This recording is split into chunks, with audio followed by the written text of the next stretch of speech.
Wala na, hindi ko alam mga ano, masalita ko. Yes po, may asikaso din po tayo pagkatapos na natin yung ano, yung dito asikaso sa lahat naman po, yung supporters, yung mabigay na po yung kulay. Maraming salamat po. Yes, magandang araw po mga kalingap, mga kaibigan. At ngayon po ay lahat ng dapat gawin, mga papel po na kailangan sa pag-cremate at yung pong papel din po, police report. Para isabit namin sa Toyota po na yung kotse po'y nabangga. So ngayon po ay nasa police basod po si Nico para po may mga inayos kami mga dapat ayusin po.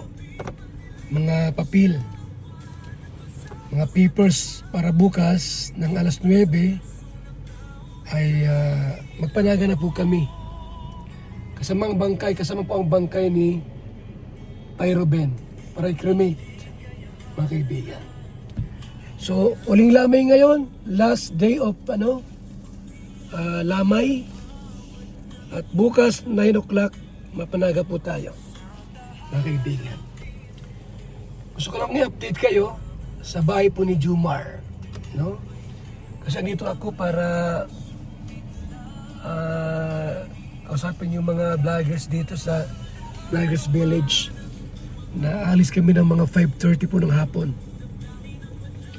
Puntahan ko sila Red Noveno, sila Ria Olarte at iba pa dito, no, nasa Vloggers Village. Ito yung Vloggers Village. Ito po yung bahay po ni Jumar. Yan. Yan, no. Medyo maambun po, nag-uulan, no. Nag-aambun po, ha. So grabe, laki ng bahay ni Papa Jomar. Pati po yung kay Carla Bells. So update po natin. Update natin po sa bahay na ito ni Jomar. Ayan na. So napipintura na po, mga kaibigan.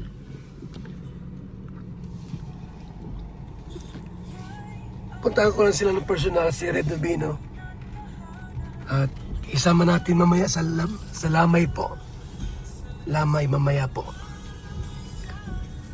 Usapin po natin, no, para sama-sama kaming muli. Last night of the Borol sa bangkay po ni Pyroben, at bukas ay mapanaga po tayo, mga kaibigan, bahay ni Kabisira, bahay po ni Nelson Teofficial. Tara doon tayo. Ito na po yung ating pong project, mga kaibigan, no? Wala lang po ako ng ilang araw, mataas na po. Ganda, di ba? Yan po ang ating pong project, mga kaibigan. Yan na. Taas na. Walang pasok kasi nag-uulan. No? Nag-uulan po ngayon. Tara kay Red Noveno muna. Yan po, mga kaibigan, no? Yan. Ginagawa pa, no? Diba? So yan po ang ating project uli. Kalinga project. Yan po, another pabahay po natin. Talaga naman worth 2 million mahigit. 2.5 or 2.8 something. Nakay Red Noveno muna, mga kaibigan. Ayun. Preparing red, oh. Ayun. Tao po. Ano? Tara sa patay, mamaya-maya.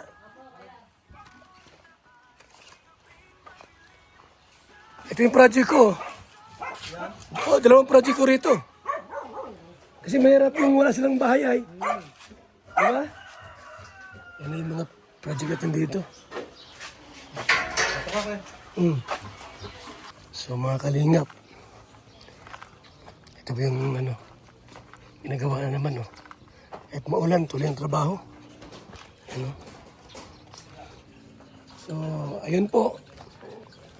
Sabihan ko lang po na mamaya po mga alas 4 ng alis para mas maaga po makarating. Mga kalingap po. Ito yung mas maaga. Mas maaga po ang dating po.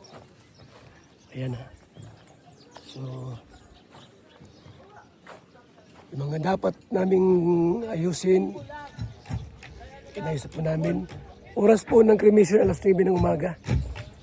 So mga 6 po ng umaga, or bago mag 6, papanaga na po kami.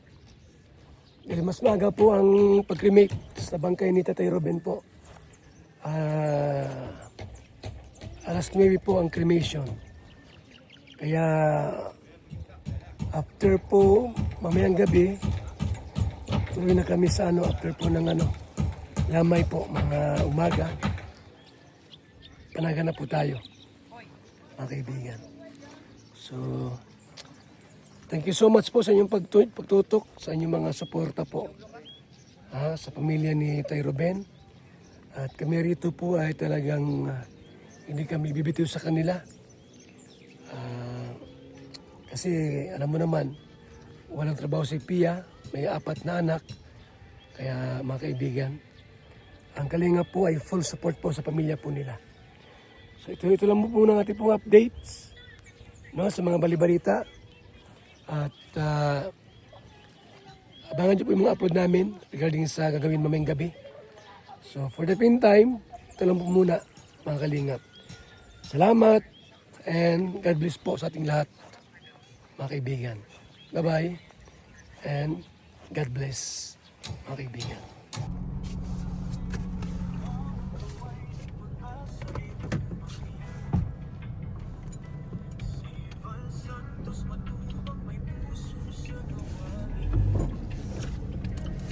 Ang gubat.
Sa taas na pala yun.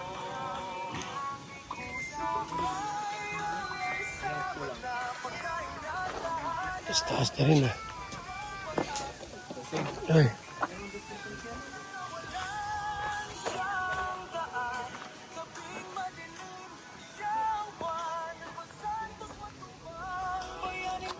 Sa puso ng tao, ikaw ang ilaw ko.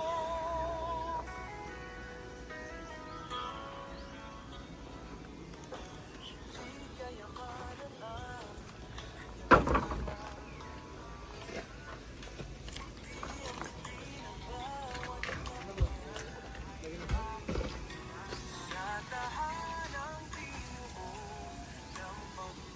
update natin mga kaibigan ha. Update sa bahay. Apartment type.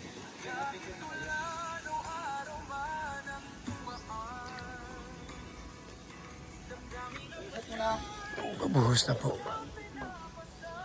Nagbubuhos na po. Yan o.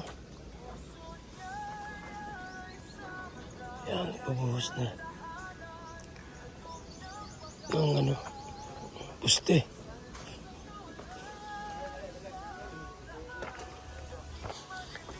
I-check tayo yung semento kung meron pa. Semento.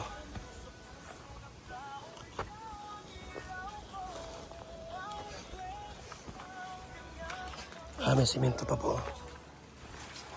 Dami pa.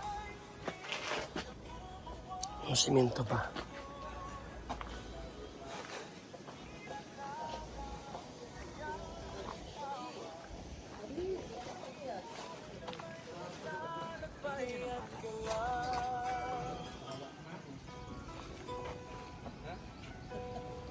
Update natin po.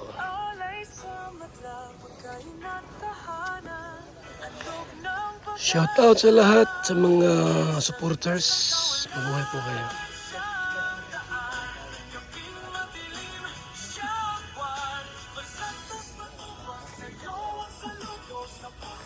Matas-taas na po mga kaibigan.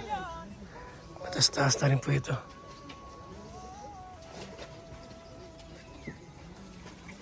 Mataas-taas na rin. Mataas-taas na. Ang hirap ako magbuntis, pero dahil sa BSM, Kalingap Kape, ngayon nabubuntis na ako. Kaming mga OFW, laging pagod sa trabaho. Pero dahil sa BSM, Kalingap Kape, meron kaming energy. Ayan mga kalingap, mag-BSM kape na kayo. Alam niyo mga kalingap, bilang isang OFW dito sa Hong Kong, bilang driver, lagi akong umiinom ng kape bago pumasok ng trabaho. Parating gising at laging alerto, lalo-lalo na pag ikaw ay nagdadrive. Kaya mag-BSM kape na kayo mga kalingap. Dahil sa BSM kape mga kalingap, ang inyong diwa ay laging buhay. BSM Kalingap Kape, ang kape na may puso. BSM Kalingap Kape, ang paboritong kape naming mga OFW dito sa Macau. BSM Kape, ang kapeng may puso.